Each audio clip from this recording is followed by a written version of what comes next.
This is my Sunday school lesson for tomorrow. On Saturday. There's a fellow by the name of Noah, and he built an ark. Everybody knows he built an ark. You say, what did Noah do? Well, he built an ark. But very few people know much about the conversation that went on between the Lord and Noah. You see, Noah was in his rec room, sewing away. He was making a few things for the house around there. He was a pretty good carpenter. You could hear the song. Oom-pa, oom-pa, oom-pa, oom-pa.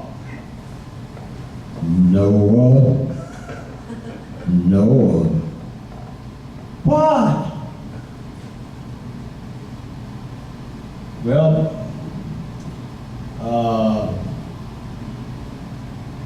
Noah looks up into the heavens and he said, somebody call me?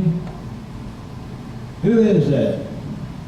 The boy said, it's the Lord, Noah. Right, sure it is. Yeah. Where are you? What do you want? I've been good. I want you to build an ark. Right. What's an ark? Well, you get some wood and you just build it. You build it 300 cubits by 80 cubits by 40 cubits. Right. What's a cubit? Well, let's see, a cubit. I used to know what a cubit was. Well, don't worry about that, Noah. When you get that done, go out into the world and collect all the animals in the world by twos, male and female, and put them in this ark. Right. Who is this really? What's going on? How come you want to tell me to do all these weird things?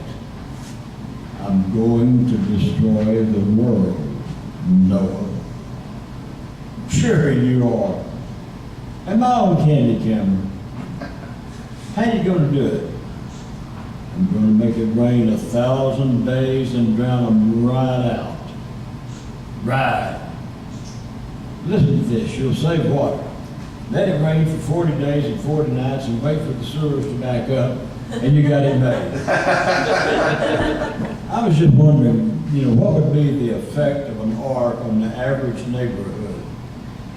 Now, here's a guy going to work, 7 o'clock in the morning, Noah's next door neighbor, and he sees the ark. Hey, you up there, what do you want? What is this? It's an ark. Uh-huh. You want to get it out of my driveway? I got to get to work. Listen, what's this thing for anyway? I can't tell you. Well, I mean, can't you give me a little hint? You want a hint?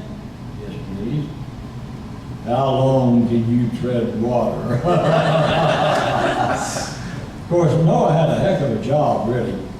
He had to go out and collect all the animals in the world by twos. 2 mosquitoes, male and female.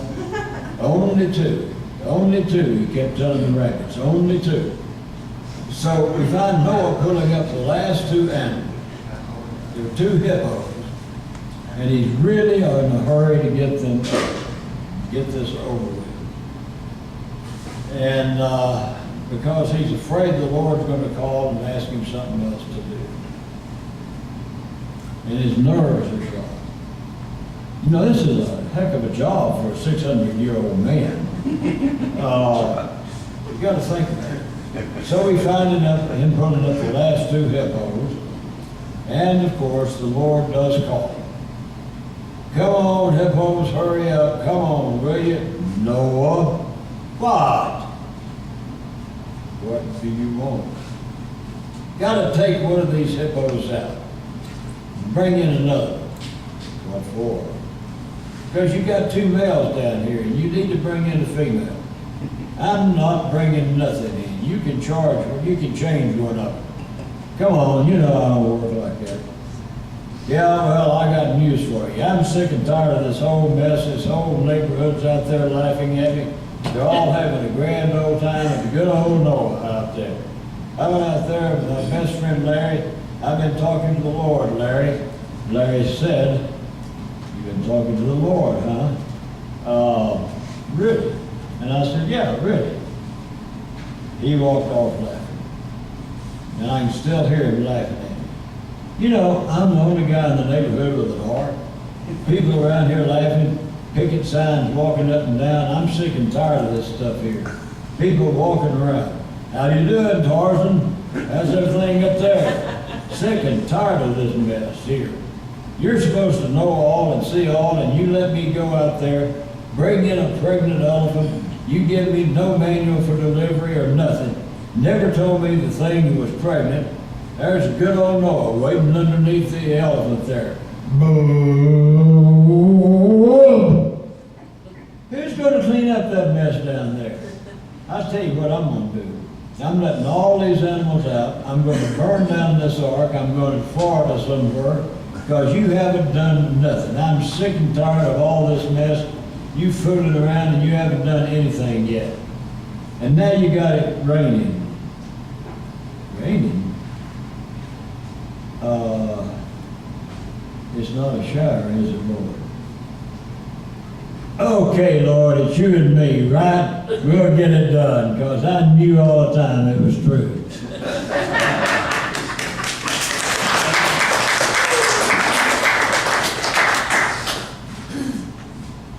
Okay, I want to just take a little time, and I started to say be casual. My God, what about been so far? I have to be casual. But I want to talk about Elvis. There's got to be some Elvis fans. There's got to be some things you've always wondered about Elvis. And we're too ashamed to ask Elvis himself. And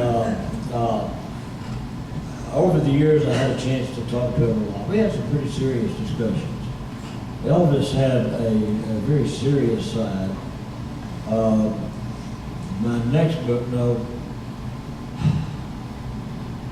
book, which was due in January, ain't out yet.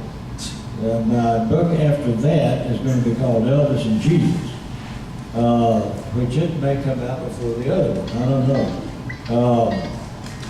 If not, we're going to sell copies at my funeral. But anyway, Elvis was totally different from what you think he probably was. The tabloid Elvis was simply that. Was not descriptive in any way of Elvis Presley. I met him when he was 18 years old. I was 14. The first thing he ever said to me was, "Go over there and get that guitar pick, kid." And I went and got the guitar pick, and from then on he called me Kid. Therefore, we had the title for the book, The Kid and the King. And we grew close as time went on. He was sort of patronizing to me because if you're an adolescent, there's a big gap between 14 and 18. And I think the funniest thing that I ever saw was the first night we spent in Gladewater, Texas. We did a show there. And he had one record out. He'd been out about 2 weeks. He had on the cheapest things he could find from Gladewater. I think Scott's seen those pictures I have of Elvis at that time. None of the clothes fits. He looks like you don't want to meet him in an alley.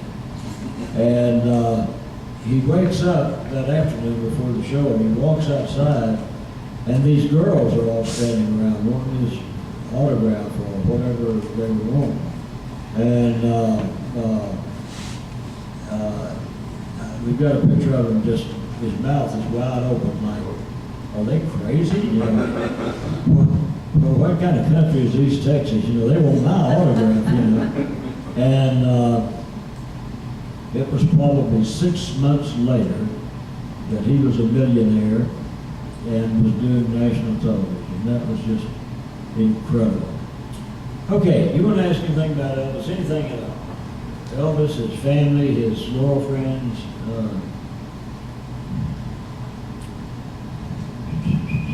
You do, Leslie, come on. I know it all. You don't know it. Elvis had a genetic flaw. Do you have any idea what it was? Yeah, but I can't say it in public. I didn't think that was a flaw. I don't know. It came from his mom's side of the family, and it was an uncontrolled giggling. It happened all the time. He went to the funeral of one of his band members' mom in the late 60s, and it hit him, and he giggled all the way through the funeral, and he couldn't stop. I mean, he just, if you know what this affliction is, you just giggle all the time. He had they called him Crazy Uncle Johnny that lived at Grayson, and I've seen this. Johnny was Gladys's brother, and he would get these fits, and he would run all over the front. How many has ever been to Grayson and seen what Grayson looked like? He would run all over the front yard, down to the brick wall, without any clothes on, giggling. But that was something that was a family thing, and also I think it was a family characteristic to